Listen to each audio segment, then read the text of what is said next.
श्री कृष्ण कहते हैं कि हम अपनी सोच और संसार की मान्यता के अनुसार अपने विचार बनाते हैं। जैसा सत्य कहना धर्म है, असत्य कहना पाप, सहनशीलता धर्म है और क्रोध करना अधर्म, उपकार करना, जीवों पर दया करना धर्म है और निष्ठुर होना अधर्म। परंतु क्या यही सत्य है? कभी कभी परिस्थितियां इन आवेशों को उल्टा नहीं कर देती, करती है। यदि इस संसार में कुछ धर्म है, कुछ पुण्य है, कुछ महान है, तो वो है परिस्थिति के अनुसार चलना। जटायु याद है आपको, वो जिन्होंने रावण पर क्रोध किया था, उस पर आक्रमण किया था। उस समय जटायु का क्रोध पाप नहीं था, वो धर्म था। इसलिए अंत में उन्हें भगवान राम की गोदी मिली। और कुछ ऐसे भी होते हैं जो धर्म को सहनशीलता समझकर हर अन्याय को सहते हैं और अंत में वो बाणों की सैया पाते हैं। यदि कोई पशु या व्यक्ति अकारण आक्रमण करके किसी निर्दोष के प्राण लेने की चेष्टा करे तो उसकी रक्षा हेतु उसका वध कर देना पाप नहीं, समय की मांग है। क्योंकि आक्रमण भी आत्मरक्षण ही है। यदि किसी दुष्ट की सहायता करने से सामान्य मनुष्य को कष्ट पहुंचे, पीड़ा पहुंचे, तो उसे सहायता ना देना ही धर्म है। अकारण क्रोध अस्वीकार्य है, परंतु यदि क्रोध से कुछ शुभ हो तो क्रोध और दंड भी धर्म ही है। संसार का सबसे बड़ा पाप क्या है? असत्य बोलना, हत्या कर देना, चोरी करना या किसी का अपमान करना। संसार का सबसे बड़ा पाप है किसी निर्बल को सताना, और संसार का सबसे बड़ा दंड भी उस निर्बल के मुख से निकली हाय है। श्री कृष्ण कहते हैं कि आपने लोहार को लोहा पिघलाते हुए तो जरूर देखा होगा, और ये लोह पिघलता है इस चमड़ी की बनी धौणकी से निकली हवा से। जरा आप सोचिए, एक मृत पशु की आंख में बनी धौणकी इतने कठोर लोहे को भस्म कर सकती है। ठीक उसी प्रकार आप चाहे जितनी भी शक्तिशाली क्यों ना हो, यदि आपने किसी निर्दोष, किसी निर्बल को सताया तो उसके मन से निकली हाय और उसका श्राप आपके जीवन को भस्म कर सकता है। श्री कृष्ण कहते हैं कि जीवन में प्रत्येक व्यक्ति को किसी ना किसी प्रकार की निर्बलता अवश्य होती है। जैसे कोई बहुत तेज दौड़ नहीं पाता तो कोई अधिक भार नहीं उठा पाता, कोई असाध्य रोग से पीड़ित रहता है तो कोई पढ़े हुए पाठों को स्मरण में नहीं रख पाता। ऐसे अनेकों उदाहरण और भी हैं। क्या आप किसी ऐसे व्यक्ति को जानते हैं जिसे सब कुछ प्राप्त हो और हम जीवन की उस एक निर्बलता को जीवन का केंद्र मानकर जीते हैं?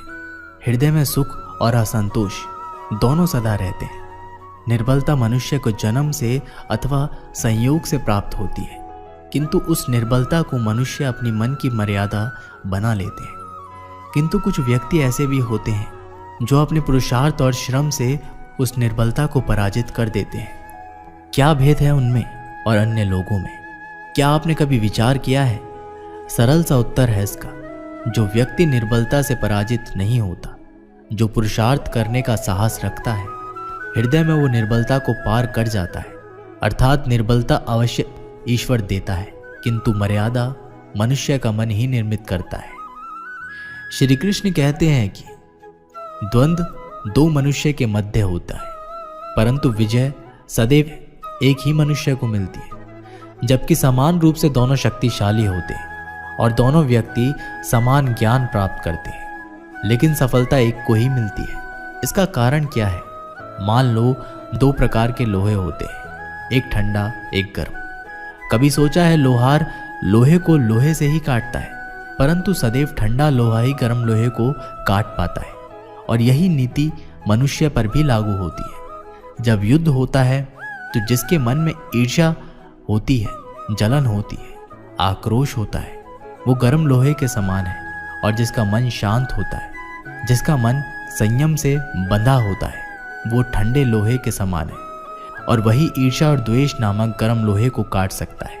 इसलिए यदि जीवन के संग्राम में विजय प्राप्त करनी है तो अपने मन को शांत रखें, क्योंकि गर्म लोहे की भांति ईर्ष्या और क्रोध जैसे भाव को रखने वाला मनुष्य सदैव शांत स्वभाव के मनुष्य के समक्ष निर्बल पद जाता है। शक्ति ईर्ष्या और क्रोध में नहीं, शांति और संयम में है। श्री कृष्ण कहते हैं कि आपने कभी भी योद्धा को युद्ध की तैयारी करते हुए देखा जरूर होगा। वही युद्ध जो ज्वालामुखी की भांति कभी भी फट सकता है। युद्ध वही जीतता है जो युद्ध में व्यतीत होने वाले समय से अधिक समय युद्ध की तैयारी में लगता है। जो योद्धा अभ्यास क्षेत्र में जितना अधिक समय देगा, रणभूमि में उतना ही कम रक्त बहेगा। एक समान लोहा और तीखी तलवार में अंतर यही है कि एक तीखी तलवार को कड़ी अग्नि परीक्षा से होकर जाना पड़ता है, लोहार की मार खानी पड़ती है। एक तलवार जितनी पीड़ा सहेगी उसका वार उतना ही प्रबल होता है। इसलिए पीड़ा से घबराए नहीं, उसका सम्मान करें, उसका अभ्यास करें, क्योंकि यही अभ्यास जीवन के युद्ध में आपको विजयश्री बनाता है। श्री कृष्ण कहते हैं कि यदि आगे बढ़ना है तो अपनों का साथ दो, और ये बात सत्य भी है और अपनों का साथ देना ही चाहिए।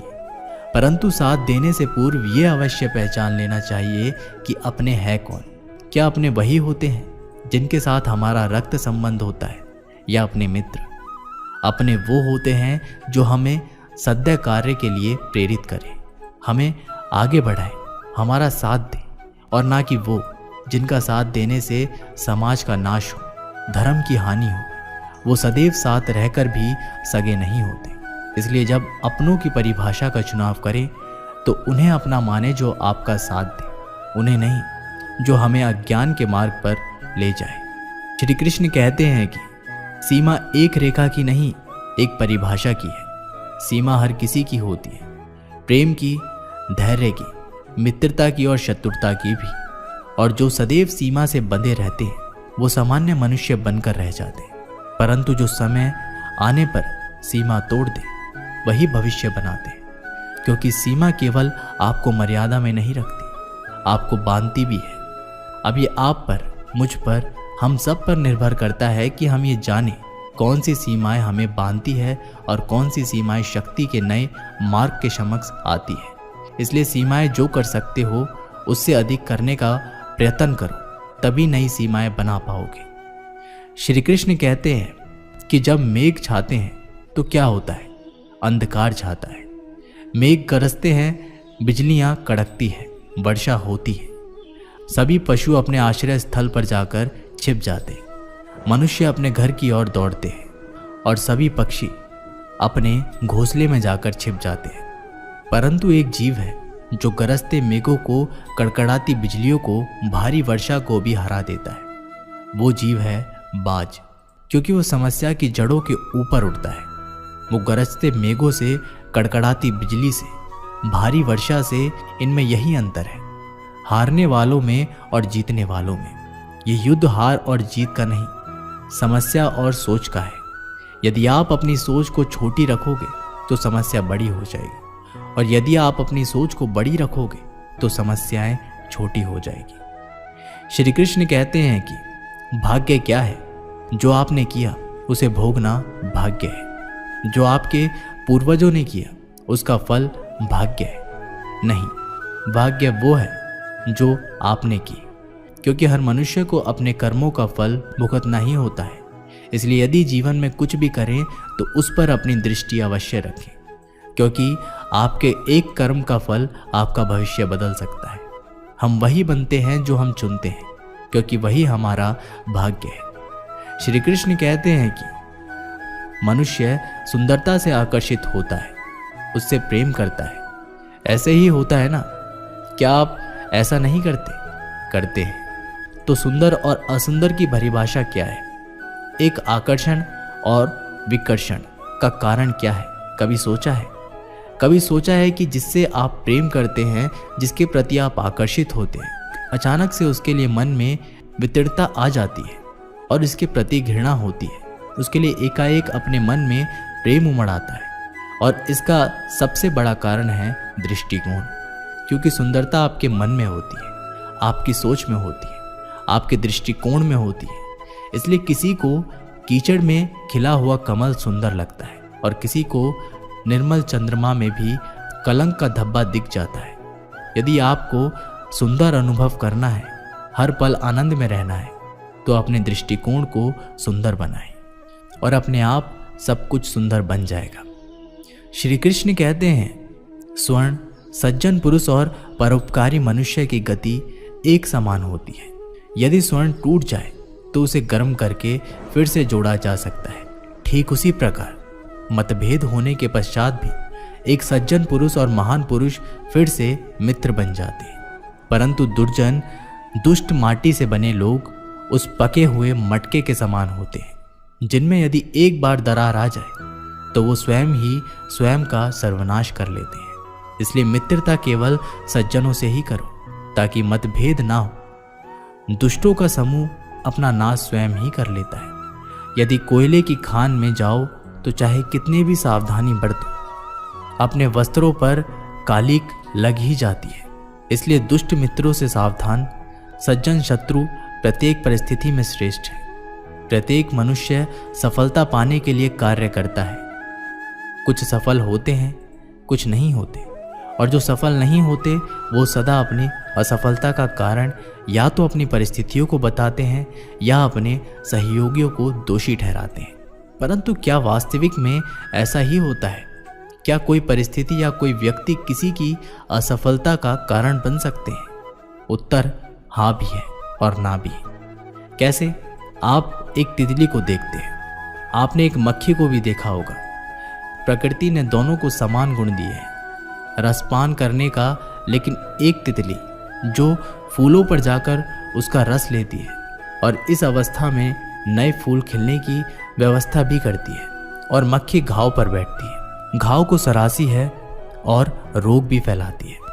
यदि इसमें किसी बात का अंतर है तो केवल सोच का। यदि आप उचित मार्ग चुनेंगे तो आपको सफलता अवश्य मिलेगी, आप में उत्साह बढ़ेगा। और यदि आप अनुचित मार्ग सोचेंगे तो आपको असफलता मिलेगी, निराशा मिलेगी। अब उचित मार्ग चुनना या अनुचित मार्ग, ये निर्णय तो आप पर निर्भर करता है। एक बार गिद्धों का झुंड उड़ता उड़ता एक टापू पर जा पहुंचा। वह टापू समुद्र के बीचों बीच स्थित था। वहां ढेर सारी मछलियां, मेंढक और समुद्री जीव थे। इस प्रकार गिद्धों को वहां खाने पीने की कोई कमी नहीं थी। सबसे अच्छी बात यह थी कि वहां गिद्धों का शिकार करने वाला कोई जंगली जानवर नहीं था। गिद्ध वहां बहुत खुश थे। इतना आराम से जीवन उन्होंने पहले नहीं देखा था। उस झुंड में अधिकांश गिद्ध युवा थे। वे सोचने लगे कि अब जीवन भर इसी टापू पर रहना है, यहाँ से कहीं नहीं जाना है, क्योंकि इतना आरामदायक जीवन कहीं नहीं मिलेगा। लेकिन उन सब के बीच में एक बूढ़ा गिद्ध भी था। वह जब युवा गिद्धों को देखता तो चिंता में पड़ जाता। वह सोचता कि यहाँ के आरामदायक जीवन इन युवा गिद्धों पर क्या असर पड़ेगा। क्या ये वास्तविक जीवन का अर्थ समझ पाएंगे या इनके सामने किसी प्रकार की चुनौती नहीं आएगी? ऐसे में जब कभी मुसीबत इनके सामने आ गई तो ये कैसे उसका सामना करेंगे? बहुत सोचने के बाद एक दिन बूढ़े गिद्ध ने सभी गिद्धों की सभा बुलाई। अपनी चिंता जताते हुए वह सबसे बोला, इस टापू में रहते हुए हमें बहुत दिन हो गए हैं। मेरे विचार से हमें वापस उसी जंगल में चलना चाहिए जहाँ से हम आए हैं। यहाँ हम बिना चुनौती का जीवन जी रहे हैं। ऐसे में कभी भी मुसीबत के लिए तैयार नहीं हो पाएंगे। युवा गिद्धों ने उसकी बात सुनकर भी अनसुनी कर दी। उन्हें लगा कि बढ़ती उम्र के असर से बूढ़ा गिद्ध सठिया गया है, इसलिए ऐसी बेकार की बातें कर रहा है। उन्होंने टापू की आराम की जिंदगी छोड़कर जाने से मना कर दिया। बूढ़े गिद्ध ने उन्हें समझाने की बहुत कोशिश की। तुम सब ध्यान नहीं दे रहे हैं। आराम के आदी हो जाने के कारण तुम लोग उड़ना तक भूल चुके हो। ऐसे में मुसीबत आई तो क्या करोगे? मेरे बात मानो, मेरे साथ चलो। लेकिन किसी ने बूढ़े गिद्ध की बात नहीं मानी। बूढ़ा गिद्ध अकेला ही वहां से चला गया। कुछ महीने बीते। एक दिन बूढ़े गिद्ध ने टापू पर गए खोज खबर लेने की सोची और उड़ता उड़ता उस टापू पर पहुंचा। टापू पर जाके उसने देखा कि वहां का नज़ारा बदला हुआ है। जहां देखो वहां गिद्धों की लाशें पड़ी हैं। कई गिद्ध लहूलुहान और घायल पड़े हुए हैं। हैरान बूढ़े गिद्ध ने एक घायल गिद्ध से पूछा, ये क्या हो गया? तुम लोगों की ये हालत कैसे हुई? घायल गिद्ध ने बताया, आपके जाने के बाद हम इस टापू पर बड़े मज़े से ज़िंदगी जी रहे थे। लेकिन एक दिन एक जहाज़ यहाँ आया और उस जहाज़ ने यहाँ चीते छोड़ दिए। शुरू में तो उन चीतों ने हमें कुछ नहीं किया, लेकिन कुछ दिनों बाद जब उन्हें आभास हुआ कि हम उड़ना भूल चुके हैं। हमारे पंजे और नाखून इतने कमज़ोर हो गए कि हम किसी पर हमला नहीं कर सकते और ना ही अपना बचाव कर सकते, तो उन्होंने हमें एक एक कर मार कर खाना शुरू कर दिया। उनके ही कारण हमारे ये हाल है। शायद आपकी बात ना मानने का ये हमें फल मिला है। दोस्तों, हमें इस कहानी से ये सीख मिलती है, अक्सर कंफर्ट जोन में जाने के बाद उससे बाहर आ पाना बहुत मुश्किल होता है। ऐसे में चुनौतियां आने पर उनका सामना कर पाना आसान नहीं होता। इसलिए कभी भी कंफर्ट जोन में जाकर खुश ना हो जाए। खुद को हमेशा चुनौती देते रहें और मुसीबत के लिए तैयार रहें। जब तक आप चुनौती का सामना करते रहेंगे तो आप हमेशा आगे बढ़ते रहेंगे। दोस्तों, इस वीडियो में बस इतना ही। आशा करता हूँ कि आप लोगों ने इस वीडियो से बहुत कुछ सीखा होगा। मिलते हैं एक नई वीडियो के साथ। तब तक के लिए अपना ख्याल रखिएगा और कमेंट बॉक्स में लिखिएगा जय श्री कृष्णा।